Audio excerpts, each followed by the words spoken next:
Welcome, everyone. I'm Rania Francoeur, and today we're going to talk about leadership retreats, leadership offsites, executive retreats, whatever you call it. We're going to share our perspective on some of the do's and don'ts and mistakes that people do that sabotage their retreat. We want to make sure that all that time and investment that you're putting into your retreat will have a sustained positive impact on your organization.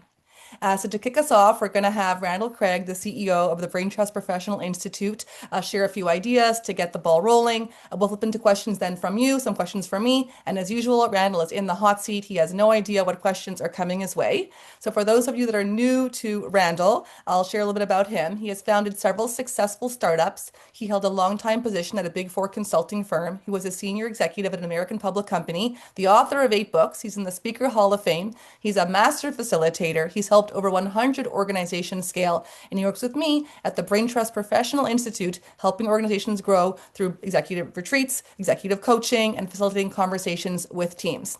So, Randall, where do you want to begin today?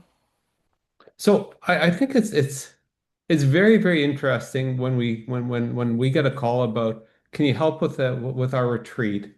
And it's always nice to get the call, but when they ask the question, well, why do you want to actually have the retreat? What's happened in the past and everything. The number of responses that we get are, well, you know what? We've done the same thing over and over. Or you know something, we sort of people just see it as a perk, but we don't actually accomplish anything. Or we've got this wonderful experience, and then we get back to the office, and everybody, there's no actual substantive change that actually happens with the organization. Or, um, gee, last time we did a retreat, somebody put us through the process. We discovered our why, we discovered our whatever it is, and then, why was it relevant to us? It was a good experience, but it really wasn't relevant, etc. And I think that's such a shame. The cost of doing retreat is absolutely massive. I'm not talking about, our fees or anything like that, or even the venue.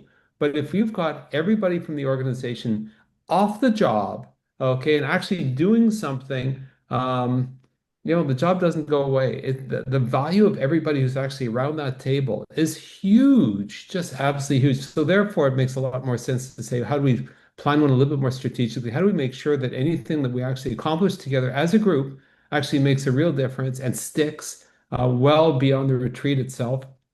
Excuse me. How do we make sure that we're actually addressing the underlying, barriers to actually moving the organization and the leadership group to that next level? When I say leadership group, I'm talking about whether it's an executive team or whether it's a divisional sort of group or whether it's a scrappy startup or a not-for-profit or an association board or a corporate board that is doing a board education day, whatever the particular group is. I'm just going to use the word leadership retreat or executive retreat just to describe all of them. So that's one sort of thing that I think is important. And if there's questions along those specifically, of course, we'll do our best to answer. The second thing is particularly in industries where there's significant change, either external change or an internal change. Maybe there's a bunch of new people, maybe there's a merger that happened, maybe there's a new CEO, new leadership, or a new board direction, whatever it is. And the group gets together, excuse me, what's the actual purpose of the retreat itself? Is the purpose for the CEO to help build alignment with their team or sort of help change direction? Is it just to build relationships and that's it? Is it to solve a particular problem, say strategic planning or maybe some executional issue, some tactics or is it more of a training exercise? Is it a reward? And if we have an understanding of what those objectives are, that sort of makes it a lot easier to actually execute, actually to put together, but it won't necessarily make it successful. And the reason why is that when you take a leader out of their normal day to day and say, for a day, 2, 3 days, you're going to be with this group and we're going to accomplish something, that sounds very good. But you've got your own blockers, you've got your own challenges, your group, if you will, that you're responsible for. The accountabilities don't go away. So one of the things that's actually, I think, very important is to find a way to make a retreat one where, pardon me, all of the individual people around the table feel that they're actually getting something for their time investment, which is one of the reasons why people are engaged when they feel like they're getting something. But for them specifically, the CFO might feel that they need this because whatever. Another group, another leader might feel they need this. Okay, somebody else may feel we need this. And as long as all these thises are addressed within the context of the overall objective, the retreat will be a success. Because when people leave, they'll say, okay, I've got something very specific I can use moving forward, okay, to solve my particular issue, not just that team dynamic. Yes, there are things that we can only do together as a team, and the retreat provides the opportunity to sort of lock that in, right? But everybody there is an individual with individual accountabilities. We want to make sure they get something too. So, I think I'm going to stop talking. We've got a fair number of interesting people on the line. Thank you for coming. And why don't I pass it over to all of you and Rania to facilitate. And let's see about getting your specific answers, your specific questions answered. To keep things going, I'll get things started, but absolutely the floor is yours. I want to start, Randall, by talking about values and corporate values and how we can be, like you said, more than just, throwing the retreat together because we do it, but how can we be strategic to highlight and reinforce the desired culture and desired behaviors we want and how to cook that into the retreat design. So I have some ideas that I could share, but I'd like to ask you, Randall, if you want to share some perspective on how to be more deliberate with infusing those corporate values into the agenda. Gee, wouldn't it be easier if you just sort of passed me your questions beforehand? Well, So I can get us started with an example if you want me to. no, let me just tell you what comes to mind first of all. It's not what you say, it's what you do. I mean, that in a certain sense is a definition of a brand, right? What you say, what you do, equals what you represent, right? And so the question of, if, for example, here we are at top of the triangle, the mission, vision, values, etc. And then eventually it sort of goes down to sort of how people sort of act, how they treat each other, what the culture is, and everything. So during the retreat design, during the retreat itself, okay, the question really is how are you actually modeling those, right? And it's really, really, really hard because if you say yes, we're a collaborative culture, just as an example, and the CEO starts off by saying, this is what we're going to, like the opening remarks I'm talking about, this is what we're going to do, and this is what we're going to do, and this is what we're going to do. That does not leave much space for other people to sort of chime in, other than, okay, I guess this is how, right? It's a lot easier, for example, if the CEO modeled what they wanted in terms of that culture within the retreat itself. You know, oh, it's an open conversation that is part of the desired culture. Well, guess what? Then there should be open conversation within the retreat. It's a safe space, right? So that's one part of it. I've got a excuse me. I've got a few other ideas, but Rania, you said you had one. Just throw it on the table Yes. and see what people Uh, think. we've all been there, but I'll give a classic example so no one has to feel too singled out. We've worked with teams before where deadlines are an issue. Things come in late and lots of fallout from that when things do not run on time. And then we get to a retreat. The client spent hundreds and hundreds of thousands of dollars on this retreat for this large executive team. And then the CEO gets up and they've been given a 15, 20-minute time slot and they run for over an hour, right? So the company has a chronic problem of being late. Everyone's getting slaps and worse. Meanwhile, the CEO is, what are they role modeling? Right? So this is sort of a very easy example, but how you choose to block your time and the topics you're choosing to focus on with your team, you're sending the message, this is what's important to us. We are all spending this time together to talk about this, to get on the same page. And I think that where we help the client a lot is really matching up where they're lacking, where they want to go and putting that into the retreat design. I think that's an interesting thing. I'll just expand that a little bit. The whole question of what happens with the elephant in the room in the retreat. you know, um, Things that everybody knows but nobody wants to talk about. Um, Let me share, and I don't think this is rocket science. That's probably the thing that should be talked about, right? Because if you're able to address the elephant, then whatever it is, and people may have different views on what the elephants should be. And it's not a question of discomfort, it's a question of how do you lead people along a journey where um, um, there may be tension at the very beginning because it might be an elephant, but on the other hand, at the very end, there's a release, right? There's the conversation. There's a question of how to address it if indeed it's a very, very big one. There's a question of how does call it micro coaching sessions. How do those sort of play into the retreat? Those little conversations, for example, that I might have with the CEO or with somebody around the table about, you know, if this is going to come up, how might we actually have a conversation in a way that is both respectful but also clears the air so that real substantive conversations can take place, or at least that elephant's addressed. I think it's talking about the elephant is really, really where the magic happens. That usually happens between closed door conversations with individual CEOs and leadership teams.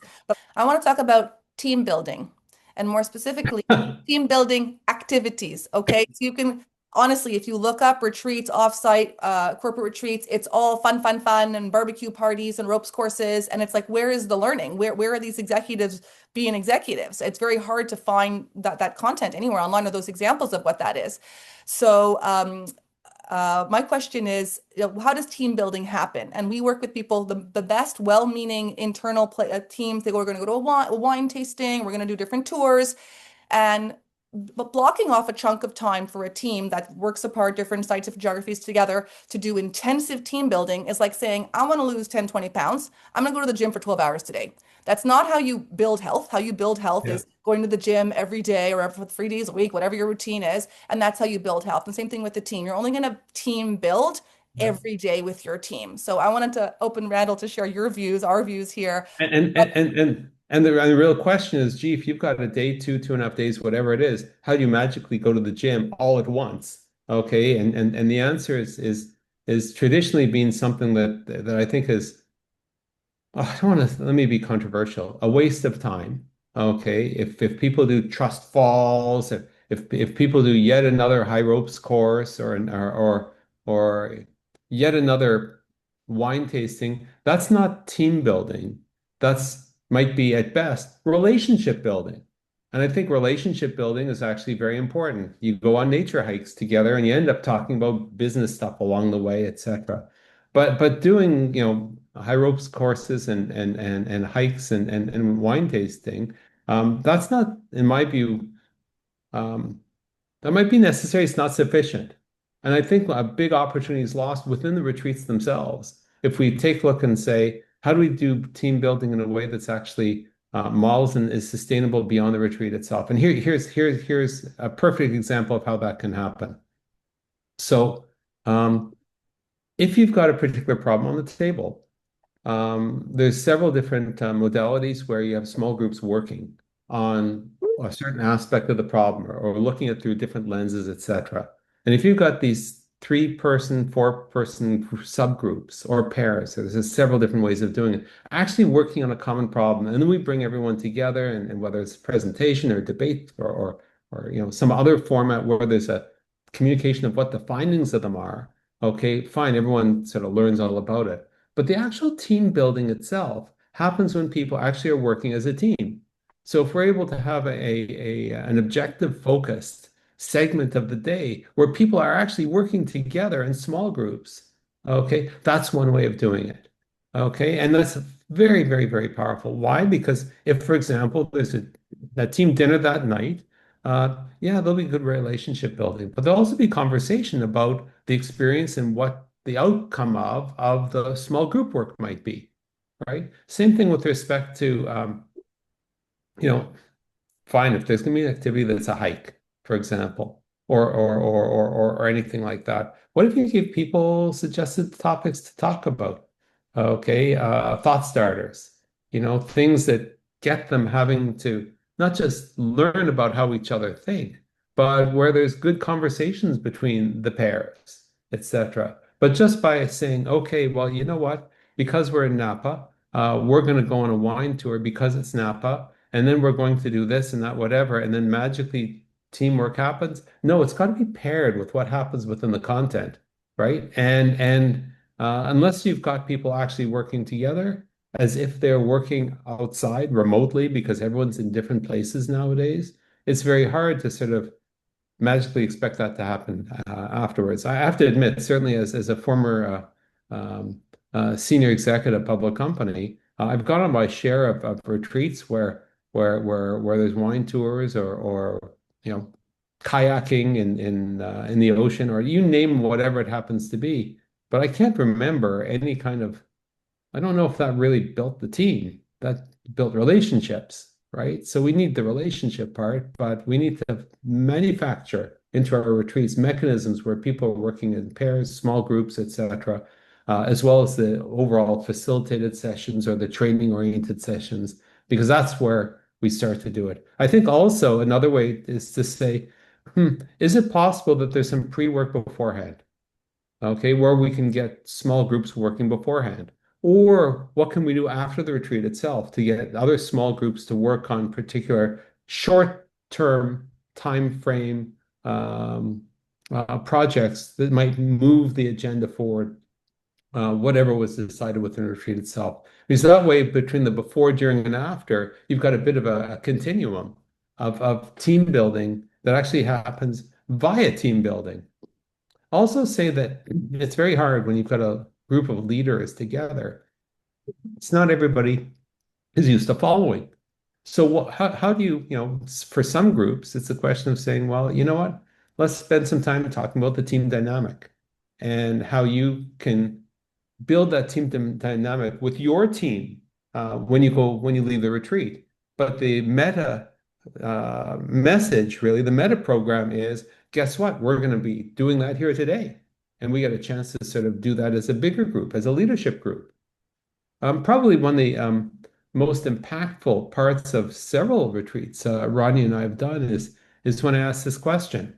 And if you're open to it, I put into the chat and say and just the number of people that are on your team. Just now, just put a number in the chat if you could. Okay, it'll take you 2 seconds. And I'm demonstrating this for you because, and there's a point to it. Hopefully you'll do it. Because very often people have a very different view as to what their team is. Okay, we've got some responses. 2, 15. Okay, there could be other numbers, but think about that numbers 11, 8, 2000. Oh my, 2000, that's a pretty big team. I'm impressed, right? But here's the thing. What I call 10, what I call your team one, it's not those people that report to your team. Team one is the people around the room. It's an incredibly powerful concept that, gee, even though you're responsible for all these people in your organization, on your team, if you will, team one is the people in the room. And so, doesn't it make sense, for example, as a leader, to spend as much time thinking about what team one dynamic is like, not just the team before, but below, I should say, right? And if we're able to spend some time on that kind of idea, all of a sudden people say, yeah, I never thought of it that particular way. Who's your team one, right? I think there's also another dynamic. Sometimes decision making is a bit of a problem, right? If you got a whole bunch of people in the room, does everyone need to be, you know, is it always a group decision? Or is there some person who's a decision maker? Well, that's an easy one to understand, right? But what's the different roles of everybody else on the team? Are some people, for example, just need to be consulted, because they've got some specialist knowledge of one thing or the other, or some interesting, relevant experience, or can be involved in the implementation or something like that? Do some people just need to be informed of the decision at the end, or some people need to be omitted, right? Who assists, you may have heard of a framework, RACI, RACIO. Those are two of them. Maybe we need to talk about what the different roles are within the team, right? If teamwork, for example, is a particular issue.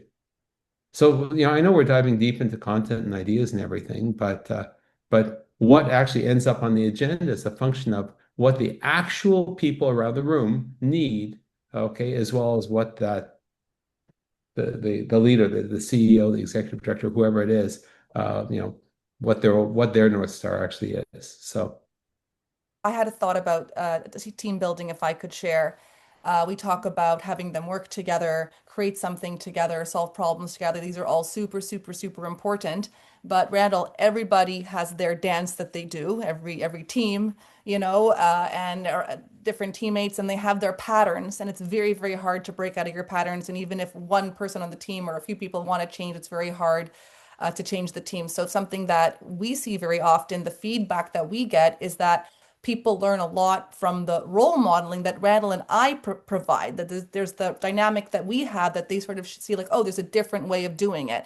I want to talk about managing expectations. Okay, so when you talk about is a retreat successful or not, so much of happiness and satisfaction rests on met or unmet expectations. So let's reset everybody in the room here to all our listeners and watchers. Like going into a retreat, how do we set those expectations? Whose job is it? What's appropriate? What's inappropriate? We have clients who, individual people, everyone in the room has different expectation. And then when they get negative feedback, it's like it's not matched against what the goals were. The magic that happens at a retreat doesn't suddenly sort of poof into being like a couple days beforehand. I can't speak for anyone other than the brain trust and the retreats we do, but we spend about an hour and a half or so, at least, with each individual person around the table. And we got a whole bunch of questions that we ask them just to get a sense as to what they need and their perspective and so on. And then we'll go ahead clustering that, etc. And we get a good sense as to from what each individual person needs in terms of what they want from the retreat. Sadly, the expectations are so low from so many people because so many retreats are just don't generate that ROI. That it's not so hard to hit it out of the park, which is like sad. Um, but it starts with that conversation. It also starts with the conversations that we have with the CEO or the head of HR or the CFO, whoever is doing the taking leadership for the planning, right? What are the communications that are going out? Okay, what are you saying within your team meetings or your team communications to everybody? You know, um, what should your role be beforehand? Gee, what's the culture of the organization with respect to the potential of doing something beforehand, before the retreat, so that everyone is there, like we're running, right? Is it pre-work, for example? Is it to get on a pre-call? Is it to do some reading, or I don't know, whatever it happens to be? Same thing with respect to the accountability afterwards.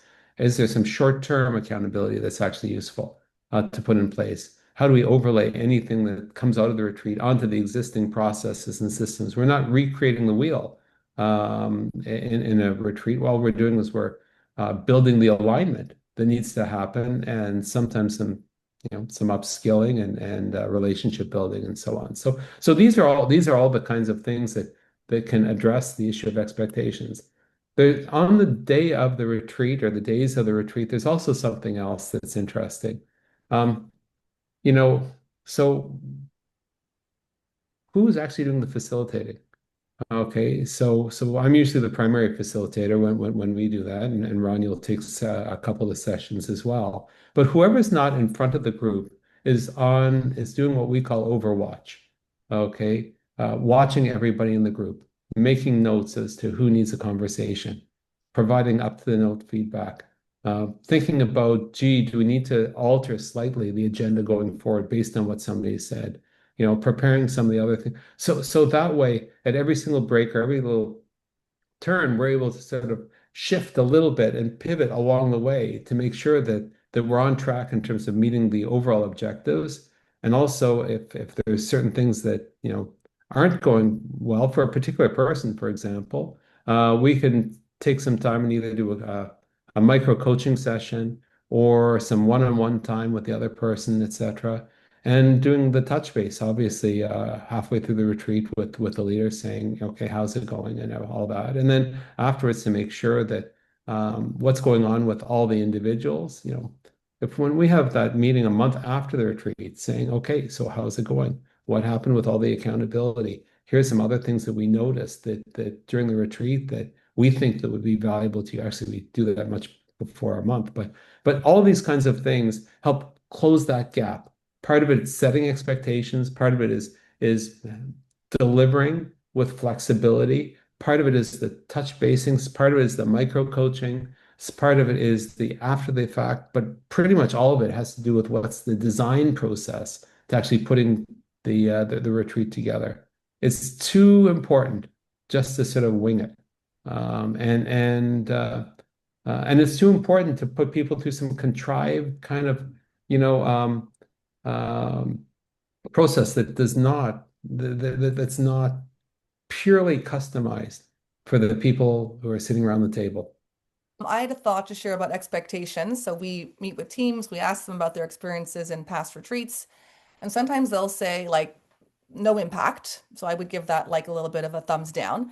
And oftentimes we will hear there was some change, but it fizzled out after a while. Okay, so is that success or not success? So I'll quote a book that Randall often recommends to clients, the book Traction, Gino Wickman, this ESO Yep. operating. And he says nobody can keep the momentum and inspiration and grit going more than 3 months. After that, we need another shot, another infusion. So like if all the research is telling us that people can only, hold strong for 3 months, then you have to give them more infusions every 3 months. But if there is momentum after a retreat and then it fizzles out, it's a management issue. And maybe a topic for the next retreat is how can management keep those fires going longer than 3 months? Yeah, and to be clear, one of the reasons for fizzling, if you want to use that technical term, is that the message and the alignment that happened at the leadership level, there wasn't a mechanism to actually have that same aligned message throughout the rest of the organization, right? There either wasn't, management cascading. Okay, there wasn't, for example, it wasn't embedded into the communications function. There was no town hall. There was no like a lot of these kinds. There was no coaching. Like there's all these different things that are possible just to keep it going and to start to build. At a retreat, you build a new common vocabulary amongst the leadership team, right? But how do we infuse that new common vocabulary or the more prioritized vocabulary amongst the entire organization, right? And I'd say if we achieve alignment amongst the leadership and more powerful relationships and the ability and some new skills, perhaps that'd be a good thing too. Then it'll be a success, right? But when people leave a retreat saying the same old, I don't know. I don't think that's not success. That's building cynicism and frankly poor culture too. Let's take some more questions, Rania. If we don't have from anybody else here, Rana asks, curious your experience on pros and cons of pre and post work for a retreat, interviews and co-creation of the retreat with not just the leaders, but also the participants prior to the retreat and any follow-ups after. so let me take that. Thanks, Rhett. So I love the idea of pre-work. I love it. I love it. I love it. I love the idea of post-work. Okay. I just absolutely love it for a million different reasons. I don't think most people on this call would sort of not know what those reasons are. Expectations, upskilling, some early teamwork, right? It means we can hit the ground running at the retreat itself. Excuse me. It shows that this is not the usual retreat. Okay, but also say, and same thing with respect to post work, which frankly helps with the cascading of information. It locks in the concepts, it improves relationships, all those good things, and more, right? But I also recognize that every organization's culture is different, right? And we don't want pre-work and post-work to be make work stuff, right? We want it to, even if we were not doing the retreat, we want there to be intrinsic value in those particular things, even if it's something as simple as read this white paper, right? They've got to get something out of it. It's kind of like at every single touch point, every time you ask a leader to actually spend some time doing something, what's going to happen? Either it'll be a good experience or it's a bad experience. Okay, trust goes up, trust goes down, right? They think this is fantastic and very helpful, or it's just a colossal waste of time, right? So we want to make sure that that there is value, very specific value, and how a different culture in an organization looks at those kinds of things. It means that you can't just say this is the official pre-work and this is the official post-work. You've got to make sure it's customized.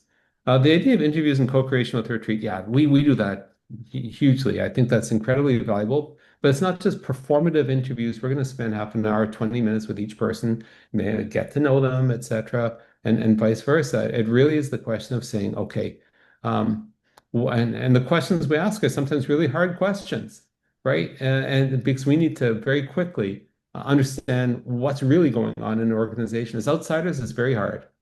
Certainly when I'm wearing my executive coaching hat and a client says, we'd like you to also facilitate the retreat. Gee, I know a lot more about what's going on in the organization. A lot that, frankly, not everyone around the table knows that I know, right? But we don't always get that kind of benefit of having done that kind of deep work with the client. So we need to understand.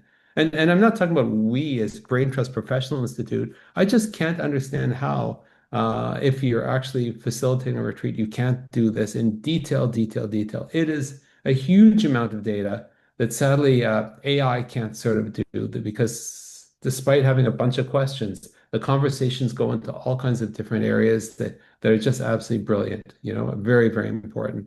The post work is also something that's very, very different because everyone's got a day job. Everyone certainly at the senior level only has so much time during the day, then it's filled with other things. If we're doing a board retreat or board education day, these people are all part-time. We can't do a whole bunch of stuff afterwards. So the question of what kind of post work that we can do, it's got to interlay into the processes and systems that already exist. It can't be net new. Okay. There are some things that are very short term, net new that we implement all the time. Can you make two calls in the next 2, 3 weeks, right? With somebody else, and here's what you're going to say, and here's kind of what they're going to say back. The answer to that is yeah, absolutely, because that is a very, very small ask. Okay, in terms of the bigger asks, you got to make sure that there's capacity, otherwise they'll resent it, right? You'll never get the outcomes you want. It won't amplify the effectiveness of what you've accomplished during the retreat. It'll have the opposite effect. So a good question, and thank you, Ren, for your feedback as well, and you're asking those questions. Randall, I'm sure we're saying the same thing, but when I hear you say, if you're coaching an executive or a leader and they ask you to do the retreat for the leadership team, you have all this huge amount of knowledge with the organization that you can, inform the retreat. Yes, but you've heard it all from the perspective of that executive, right? And Hmm. the perspective of the executive is not the perspective of the other people on the team, right? And perception is reality. And I find when we talk to the team, there's huge ahas, huge gaps that are filled, and huge backstories that are filled. And some of it is fantasy, and some of it's exaggerated, and some of it's perception. But we're able to do so much cleanup and alignment. And I find that 360 really helps the leader more post if you're in relationship with the leader as a coach than it does actually help the retreat. With that, we're going to break right here on this topic of leadership retreats, mistakes to avoid. We'll pick up with more Q&A in part two. But if any of the things we talked about so far resonate with you, if you're planning your next retreat and would like our input, would like our resources, would like our ideas, do reach out. We'd be happy to have a conversation. You can contact us at info@randallcraig.com or book a call at www.randallcraig.net/30, and we'll see you back for part two for more Q&A.